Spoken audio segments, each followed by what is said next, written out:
le monde tourne. Direction la Birmanie, refusant de tirer sur leurs concitoyens. Les informations pullulent. Tout de suite, voici les informations. C'est le moment d'ouvrir la page internationale avec Erlichi Dorelas depuis Boston, Massachusetts.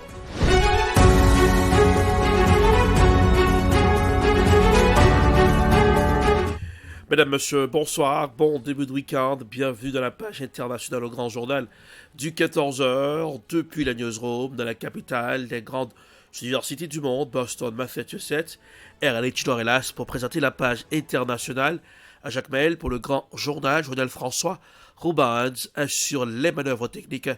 Bonsoir aux auditeurs de la radio évangélique Hosanna, 102.3 FM à Jacques Maël. La situation autour de la centrale de Zaporijie continue de susciter l'inquiétude de la Russie. Les dernières frappes contre le plus grand site nucléaire d'Europe ont fait craindre une catastrophe de grande ampleur. Des frappes dont s'accusent mutuellement Kiev et Moscou. Dans ce contexte de tension, la Russie envisage l'instauration d'une gestion internationale de la zone de sécurité autour de la centrale.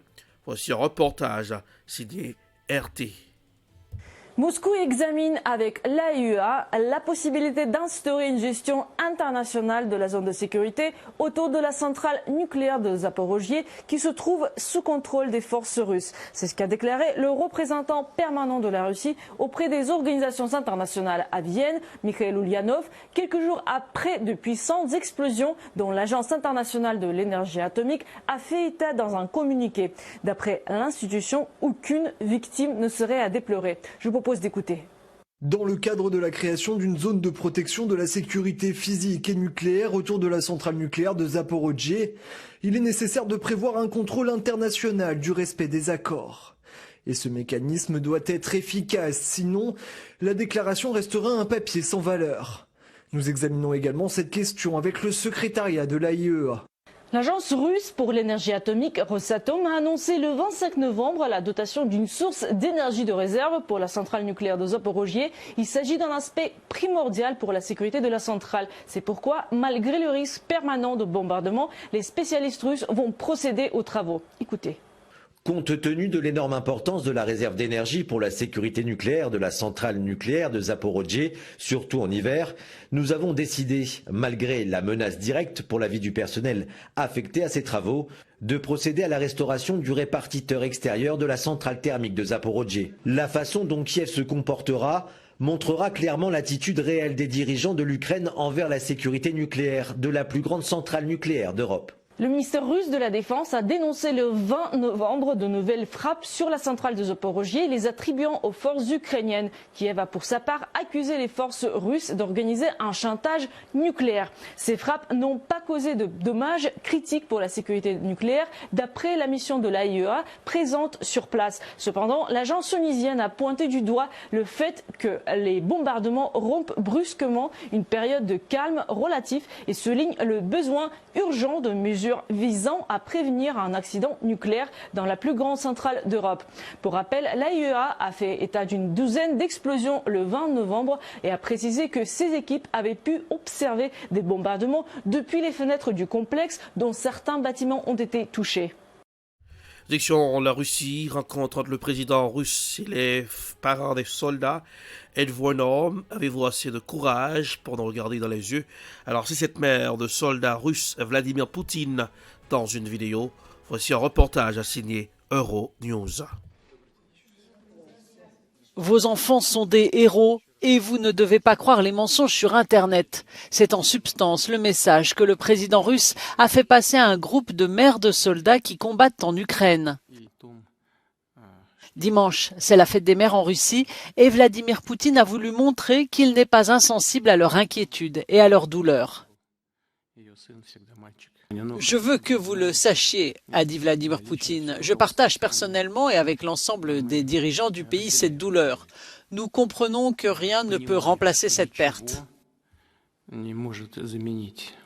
Lors de cette rencontre, les mères ont été triées sur le volet.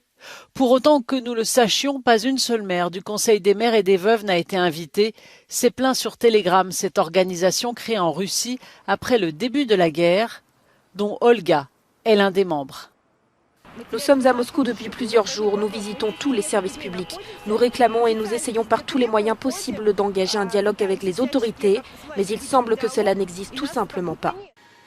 Beaucoup accusent les autorités de n'avoir pas suffisamment entraîné ou équipé leurs proches avant de les envoyer au front. La mobilisation, malgré les promesses, s'est faite de manière désordonnée. De nombreuses violations ont été recensées. Avec, par exemple, la mobilisation d'hommes inaptes, de pères de familles nombreuses ou trop âgés.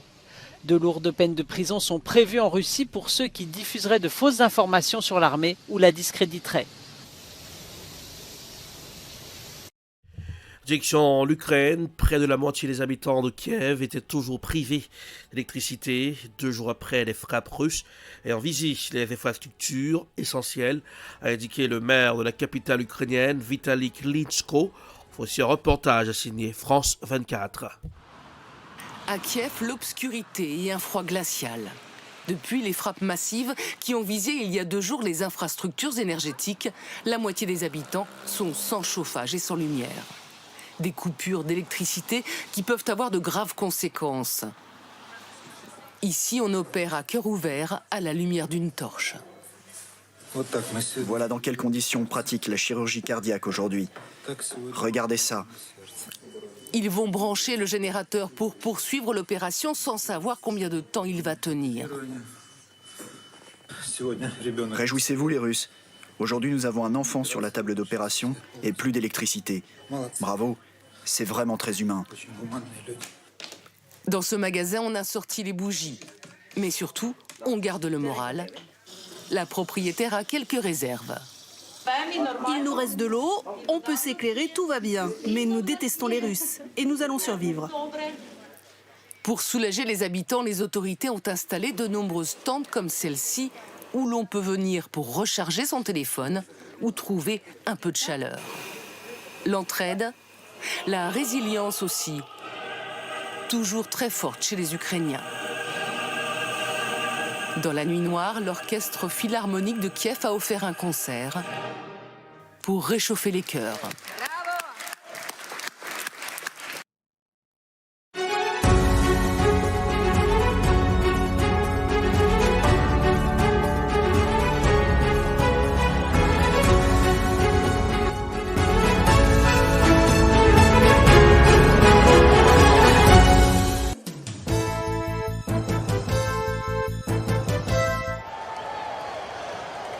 L'Afrique et le Sénégal tiennent enfin leur première victoire au mondial. Les Lions de la Teranga ont terrassé le Qatar vendredi à Doha.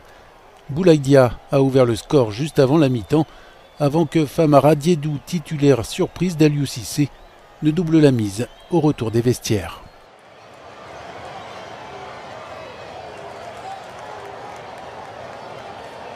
KO debout, le pays organisateur va mettre une demi-heure à réagir.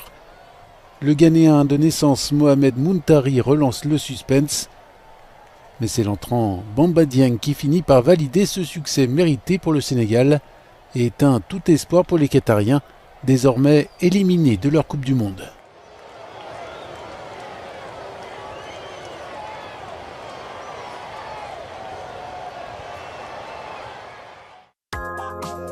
À suivre le match entre les Pays-Bas et l'Équateur, les Sud-Américains seront les prochains adversaires des Sénégalais dans une finale très attendue pour la qualification au 8e.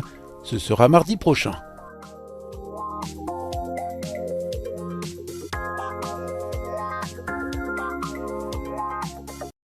Section le Pérou. Le président du Pérou, Pedro Castillo, a accepté la démission de son Premier ministre Aníbal Torres. Aníbal Torres, un avocat de 79 ans, est le 4e chef de gouvernement à quitter ses fonctions depuis que le président Castillo est entré en fonction il y a 16 mois. Voici un reportage signé TV5 Monde. Et une démission de plus, la 5e en un an. Cette fois-ci, le président Pedro Castillo perd un allié fidèle après la démission de son Premier ministre. En refusant d'accorder au chef du gouvernement un vote de confiance au Congrès, l'opposition de droite resserre une nouvelle fois l'étau. Le président contesté n'a pas d'autre choix que d'accepter ce départ. Après ce refus de confiance exprimé, un refus catégorique, et après avoir accepté la démission du Premier ministre, que je remercie pour son travail au nom du pays, y el trabajo por el país, renovaré el gabinete. Je renouvellerai le cabinet. J'appelle le Congrès à respecter l'état de droit, les droits du peuple, la démocratie et l'équilibre des pouvoirs de l'État. La democracia y el equilibrio de poderes.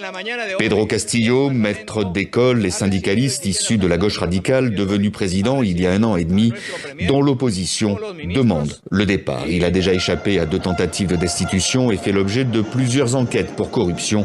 Une première pour un président en exercice. Les manifestations se multiplient au cri de Castillo, dehors. Je ne suis pas d'accord avec le président Castillo. Je veux qu'il parte, car tout le parti politique auquel il appartient s'apparente plutôt à un groupe de corrompus ou une organisation criminelle. Des accusations que dément le principal intéressé. Pedro Castillo dénonce une tentative de coup d'État parlementaire. En début de semaine, il recevait à sa demande une délégation de haut niveau de l'Organisation des États américains venue juger de l'ampleur de la crise politique, face à laquelle ses représentants ont dû se contenter d'appeler toutes les parties au dialogue. C'est la fin de la page internationale pour aujourd'hui. Merci de l'avoir suivi.